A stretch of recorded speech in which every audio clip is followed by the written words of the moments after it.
Quelles sont les meilleures façons de gagner de l'argent, de monétiser votre expertise quand vous êtes indépendant, que vous soyez coach, consultant, thérapeute, freelance, vous apportez justement de la valeur, de l'accompagnement, du service, du conseil, de la formation ou autre à vos clients. Quelle est la meilleure façon de monétiser? Quel est le meilleur modèle économique? Je vous en parle aujourd'hui et si vous ne me connaissez pas, je suis Joanne Yangting, entrepreneur depuis 2008 et j'ai justement eu, pendant toutes ces années, tout le temps de tester ces différents modèles économiques. Et j'ai envie de vous apporter une clarté sur quels sont les avantages et inconvénients de chacun de ces modèles et surtout comment trouver le vôtre, comment trouver celui qui va vous correspondre en termes non seulement de rentabilité, mais aussi de fonctionnement. Et ça me tient à cœur parce que je sais qu'il y a beaucoup qui sont perdus entre vendre leur temps, créer des produits numériques, est-ce qu'il faut proposer un abonnement ou quel tarif mettre, quel format, etc. Vous allez voir, ça va beaucoup vous aider à mettre de la clarté sur tout ça. Et j'en profite pour vous dire que si vous voulez vraiment aller plus loin et que vous voulez justement mes méthodes et mes modèles pour créer des offres, signatures et pour pouvoir aussi développer votre clientèle, vous allez en descriptif et je vous ai mis un lien pour voir justement les ressources à votre disposition pour vous aider à construire un business solide autour de votre expertise, mais surtout à pouvoir le développer avec simplicité, sens, fluidité, parce que c'est important de faire simple, de pouvoir s'alléger et avoir un modèle qui vous correspond. Et quand j'ai créé Game Entrepreneur, ça a été vraiment ça, l'angle que j'ai choisi. Ça veut dire de vous donner des outils et des façons de faire qui soient alignés et qui vous correspondent. Ça veut dire que nous avons tous des besoins différents, des personnalités différentes et à chacun de trouver un modèle qui permet de s'épanouir dans le business. Et vous allez comprendre justement à travers ces modèles économiques que je vais vous donner, quel peut être l'épanouissement ou les blocages qu'on peut avoir et surtout, est-ce que ça vous correspond pour savoir comment le choisir. Et une fois que vous aurez pu, grâce à ça, le choisir, si vous voulez le mettre en place, en descriptif, vous pourrez aller beaucoup plus loin. Donc, on va commencer, on va aller dans le vif du sujet avec la base de la base quand on est expert et qu'on vend son expertise à travers de la prestation, à travers de la consultation, à travers du coaching, à travers de l'accompagnement, de la formation, peu importe, quand on vend son temps. Ça veut dire qu'on échange son temps contre de l'argent. Et ça, c'est le modèle classique de beaucoup d'indépendants. Alors, ce modèle-là, je sais qu'on dit beaucoup, OK, mais c'est limité à travers le temps, etc. Je vais apporter une vision beaucoup plus nuancée des choses. Si vous démarrez et vous commencez en tant que coach, en tant que consultant, en tant que prestataire et tout, il faut vendre son temps. Ça permet de mieux connaître ses clients, de mieux affiner son positionnement, de mieux comprendre les subtilités de son métier et les besoins. Et on ne peut scaler, automatiser, on va le voir après, que quelque chose qui est déjà validé à travers le temps qu'on y a mis. Donc, les avantages de vendre son temps, c'est qu'on apprend beaucoup sur ses clients, sur leurs problématiques et que le positionnement arrive à être beaucoup plus clair rapidement. Par exemple, dans mon programme Game Entrepreneur Start, pour ceux qui se lancent, moi, je commence en les faisant vraiment passer du temps avec leurs clients pour ensuite, après, passer à d'autres niveaux de scalabilité, automatisation. Pourquoi? Parce que ça va plus vite. Et on arrive à avoir des infos qu'on n'aurait pas eues derrière un écran, envoyer des sondages ou créer une formation en ligne. Donc ça, c'est la première chose. La deuxième qui est avantageuse, c'est le rapport humain. On voit la transformation, on voit ce qu'on apporte, il y a du concret. Là où parfois, le digital, on balance le truc, il y a des ventes et on ne sait pas trop ce qui se passe derrière. Donc, c'est important, oui, de vendre son temps quand on démarre. Et quand on commence à avancer dans le temps, bah oui, vendre son temps, c'est bien. Et c'est un bon modèle qu'il faut quand même garder. Le gros souci, c'est là où il y a un gros désavantage, c'est la limite en temps, justement, parce qu'on vend son temps. Et notre temps est limité. Ce qui veut dire qu'au bout d'un moment, quand vous commencez à avoir un volume de clients, vous allez plafonner. Vous allez plafonner parce que vous êtes limité au nombre d'heures dont vous disposez et donc au nombre de clients que vous pouvez avoir pendant ce temps donné. Donc ça, c'est important quand même de le prendre en compte. Ensuite, il y a un autre point qui va beaucoup jouer par rapport à ça, c'est que au-delà du fait d'être limité en temps, c'est que on peut vite aussi tourner en rond. On répète la même chose, on fait la même chose. Donc certains aiment, d'autres peuvent se lasser et avoir envie de laisser l'espace pour des nouveaux projets. Donc là, la vraie limite, c'est le temps et c'est aussi la répétition. Donc, excellent modèle. Ce sera un grand classique. On aura toujours besoin de prestataires, de consultants, de formateurs, de coachs, etc. Maintenant, il va être important de savoir que ça peut être une bonne base, mais on peut développer son business et passer à un autre niveau grâce à ce qu'on appelle la digitalisation. Donc, est-ce que c'est un bon modèle économique que de faire des formations en ligne et produits digitaux, notamment surtout dans le monde d'aujourd'hui où ça fait un petit moment qu'on le fait, etc. Alors, les gros avantages de pouvoir proposer soit des formations en ligne, soit des produits numériques qu'on peut vendre à l'infini. Donc, vous le créez une fois et vous le vendez à l'infini. Le gros avantage, c'est la scalabilité, clairement. C'est le fait qu'on n'a pas de limite. On n'a pas de limite en termes de volume de vente. Vous travaillez une fois, que vous en vendiez 10 ou 100, ce sera le même travail de création. Après, ce sera plus de travail marketing ou autre. Donc, si aujourd'hui, vous voulez créer votre formation en ligne et vos produits, c'est quelque chose qu'il faut faire bien. Moi, aujourd'hui, j'ai créé, franchement, plusieurs dizaines, j'ai dépassé la centaine, peut-être pas 200, mais j'ai dépassé la centaine de programmes et produits numériques pendant les 10 dernières années. Je sais ce qui marche, je sais ce qui marche pas. Et si vous voulez ma formule pour créer justement des produits numériques, allez en descriptif et vous aurez les infos. Je vais vous dire une chose, vraiment, c'est une réelle opportunité et il reste des places et on peut faire beaucoup de choses. À chaque fois, on dit, ouais, la formation en ligne, c'est mort, les produits numériques sont morts. Je pense que les gens s'y prennent pas bien. Parce que moi, j'arrive à en vendre de plus en plus depuis autant d'années. Ça n'a jamais vraiment baissé. C'est plutôt en croissance même. Mais je pense que c'est pas uniquement lié au format. C'est lié à les avantages des formations en ligne et produits digitaux au-delà de la partie scalable, pas limitée à votre temps. C'est aussi le lien que vous créez avec une communauté. Parce que les personnes qui prennent des programmes peuvent en prendre plusieurs. Et au-delà des prestations où les clients peuvent revenir chez vous, et je vous le souhaite, bah là, ils peuvent aussi, on peut fidéliser sur différents programmes, différentes gammes de produits. Là, c'est vraiment les avantages. Les inconvénients, c'est qu'il faut quand même, il y a quand même des codes dans ça qu'il faut respecter. La formation en ligne, hélas, c'est l'un des inconvénients, c'est lié à ce que j'ai dit avant quand on vend son temps, c'est le côté il faut un peu lâcher prise sur la capacité des gens à vraiment les suivre à fond. On peut faire du mieux qu'on peut et tout. Quand les gens ont une formation en ligne auprès d'eux, ils sont livrés à leur discipline et leur capacité à aller au bout de la formation. Et il y a une réalité, j'en fais depuis des années et je vois qu'il y en a beaucoup qui ne vont pas forcément au bout. Et même quand on met le meilleur pour qu'ils aillent au bout, c'est pas forcément toujours le cas. Mais ce que j'ai remarqué, c'est qu'il y a une grosse influence aussi des tarifs. Franchement, je vous dis, j'en vends depuis des années de quelques dizaines d'euros à plusieurs milliers d'euros. Plus on monte en gamme, plus l'engagement est fort. Ça, c'est la psychologie humaine. Ça veut dire qu'il y a les programmes où les gens commencent le moins, vont au bout le moins, c'est les moins chers. Ceux qui finissent, généralement, c'est les plus chers. Mais c'est normal, c'est logique. Hein, quand tu prends tu prends un programme à plusieurs centaines ou milliers d'euros, tu as investi, tu as envie d'aller au bout, de mettre en pratique et tout. Quand tu payes un truc 10 balles, 20 balles, même 50 balles, c'est comme un livre, tu le mets de côté, tu vas le faire un jour et puis finalement, tu procrastines. Donc, je crois que l'inconvénient est dans ceux qui s'attachent trop à je vais absolument contrôler, avoir un impact. Là, l'impact est diminué. Mais on peut l'avoir, hein, vous apportez de la valeur et tout, je dis pas le contraire. Je dis juste que il y a le rapport humain un petit peu dissous à travers l'échange numérique, sachant aussi que oui, on peut faire des hybrides, on peut faire de l'accompagnement avec du programme en ligne et tout, mais ça devient de plus en plus compliqué de trop mélanger les trucs.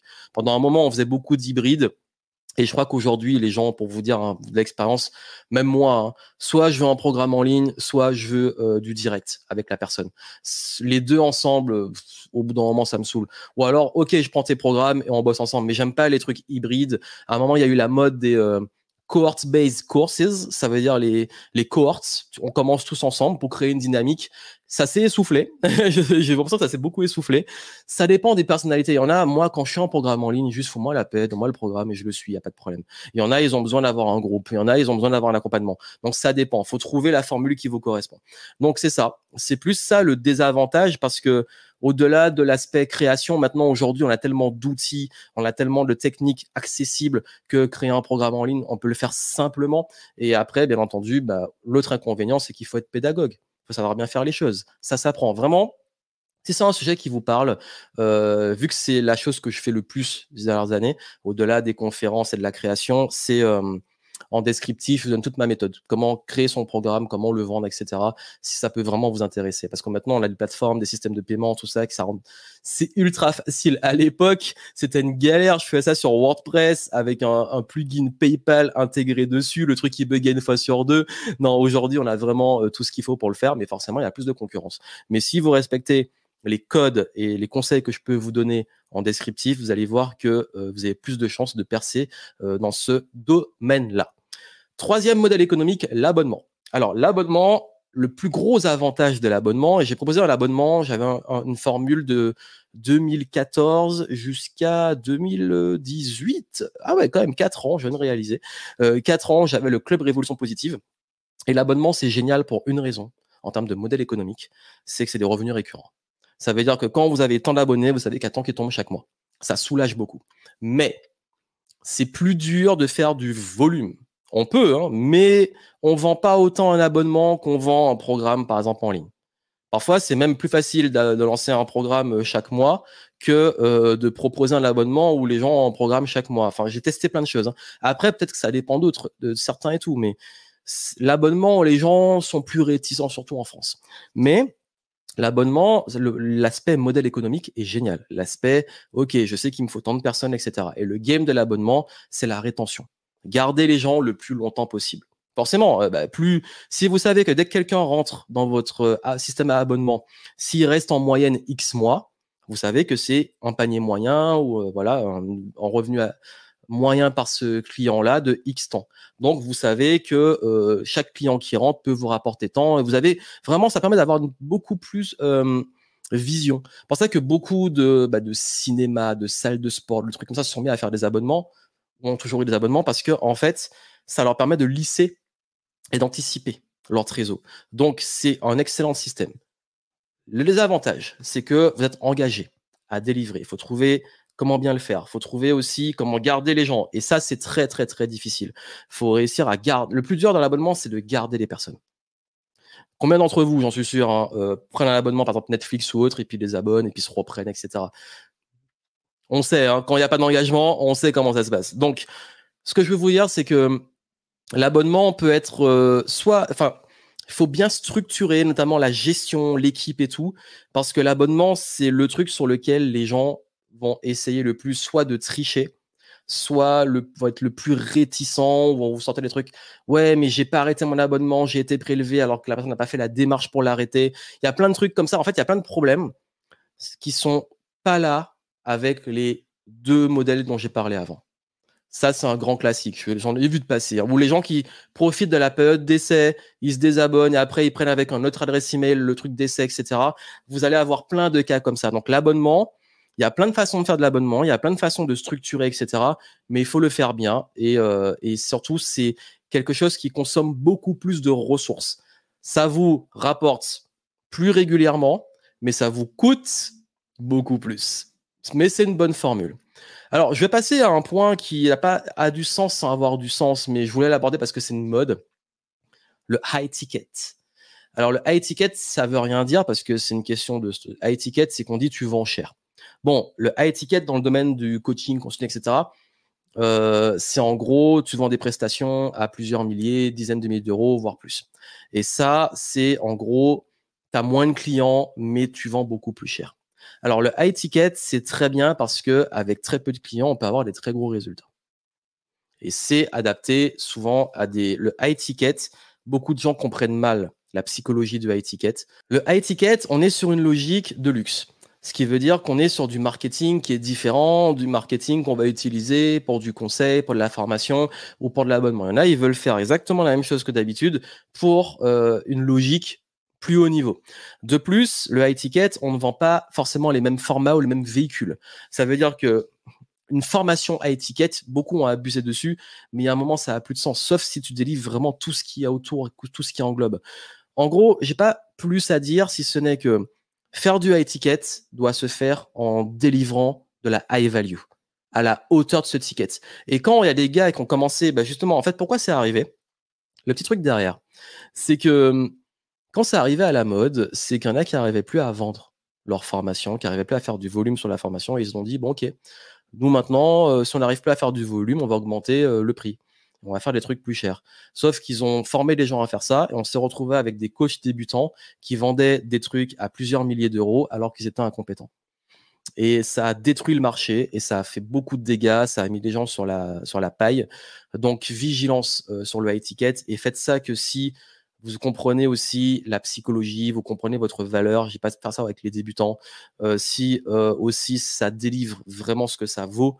Donc, vraiment vigilance dessus. Et le gros inconvénient, c'est que il suffit que si vous avez des gros clients et que ça vous prend plus de temps, il suffit qu'un client vous lâche ou que vous en ayez plus et vous avez zéro. Alors, la meilleure des formules, il y en a qui vont dire, mais ok, mais on fait quoi? Vu que le high ticket est lié à une question de tarification, le plus important pour vous, c'est de définir vraiment les prix que vous voulez appliquer et le nombre de clients que vous voulez avoir de façon régulière. Donc ça, c'est juste un petit calcul simple qu'il faut faire. Donc ça, c'est un point quand même qui est important. On arrive sur un modèle économique qui dépend. L'événementiel. Fait des événements. Ça veut dire qu'au lieu de prendre les gens en individuel ou faire des formations en ligne ou faire de l'abonnement, etc., on propose des groupes. En gros, l'événementiel, pour moi, c'est les groupes. Ça peut être de la conférence, ça peut être du séminaire, ça peut être du workshop, ça peut être du petit comité. On peut faire aussi de l'événement à étiquette avec une grosse expérience. L'événementiel, ça dépend vraiment de la stratégie. En modèle économique, si vous voulez gagner de l'argent avec des événements, il faut que votre événement forcément soit rentable. Un événement coûte très cher de façon globale.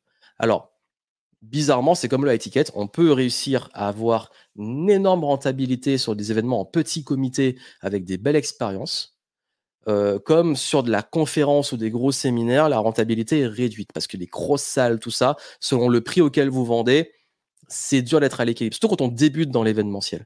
Donc comprenez que l'événementiel, pour moi, c'est un modèle économique sur lequel soit vous mettez le paquet, vous faites des séminaires où vous savez que vous êtes rentable et que vous remplissez à temps, etc., vous faites que ça, soit vous l'utilisez comme levier. Ça veut dire qu'on est prêt à faire des événements moins rentables ou pas rentables du tout, voire parfois à perte, mais qui vont permettre, via le contact humain, d'avoir des personnes dans nos prestations, dans nos autres offres, dans nos abonnements, nos programmes, etc., dans nos consultations, peu importe. Donc l'événementiel peut être un excellent tremplin.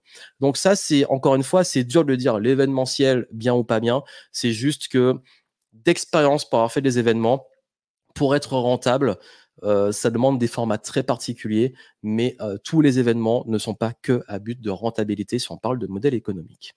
Je vais finir par deux modèles. Il y a l'affiliation. Est-ce que c'est cool de faire de l'affiliation pour les autres?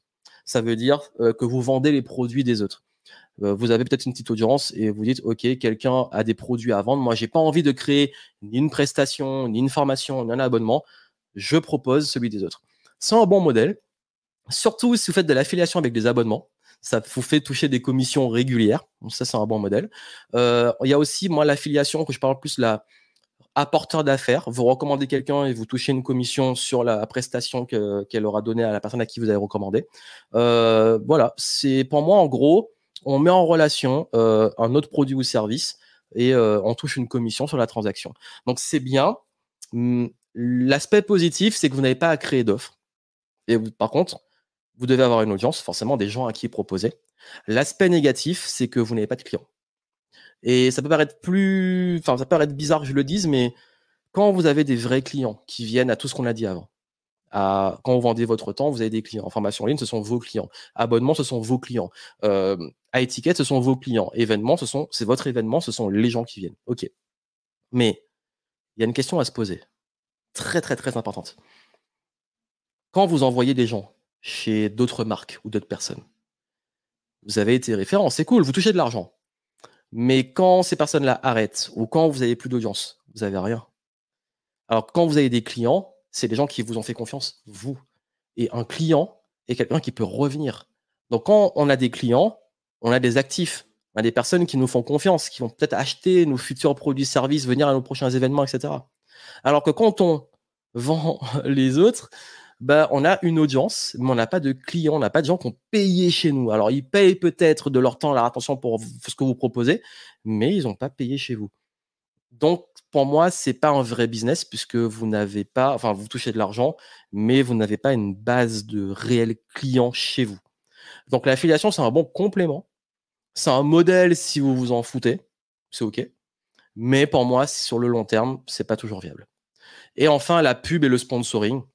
Vous avez de l'audience, vous avez une marque dont vous faites la pub. Contrairement à l'affiliation, là, c'est un contrat, on vous paye, point barre.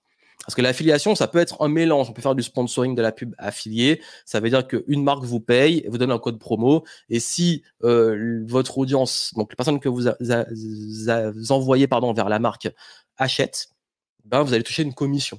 Donc, en gros, c'est une sorte de mélange pub-affiliation.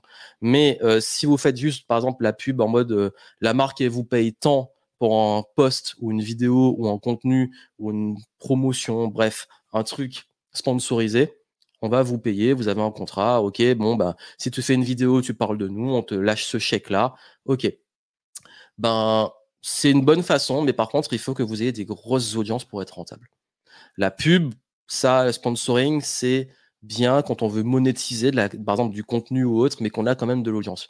Personne va vouloir vous laisser promouvoir les choses s'ils savent qu'ils vont vous lâcher un chèque, mais que derrière, il n'y a pas grand monde qui va regarder. D'où, parfois, pourquoi les marques font l'affiliation, parce qu'on voit que vous êtes payé au résultat. Donc, modèle économique, ouais, bon, si vous avez l'audience et que vous voulez vous le permettre ou que vous voulez monétiser un projet de création de contenu, une émission, un podcast ou autre, ça peut être bien. Mais pour moi, c'est pas un modèle de revenu ultra valide sur le long terme. Et là, vous allez vous dire, mais c'est quoi le mieux?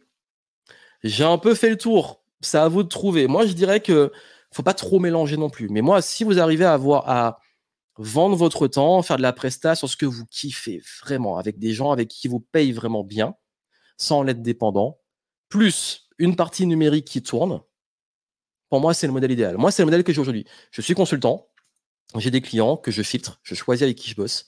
Je n'ai pas des obligations de contrat de consulting, c'est de temps en temps et quand j'ai envie. J'ai une partie automatique, on va dire revenu passif qui tourne avec les programmes en ligne et tout. Je crée parfois des nouveaux programmes, parfois c'est plutôt du consulting. L'abonnement. Alors, l'abonnement, j'en ai fait. Est-ce que j'en referai? Je sais pas encore. J'ai un peu arrêté parce que ça mettait trop la pression de tout le temps vouloir créer des trucs. J'aime bien, en fait, j'aime pas trop prendre des engagements. Et quand on a un abonnement, on est engagé à devoir créer. Donc, j'ai mis de côté. Peut-être en un autre jour, ça reviendra, je sais pas. Et j'utilise plus l'événementiel comme levier ou alors comme plus haut niveau parce qu'on a aussi des immersions où on filtre beaucoup, où là, les participants nous payent cher parce qu'on délivre aussi du cher. Mais l'événementiel, j'utilise plus pour la communication, les conférences, etc. majoritairement. Donc, l'affiliation, j'en fais très peu.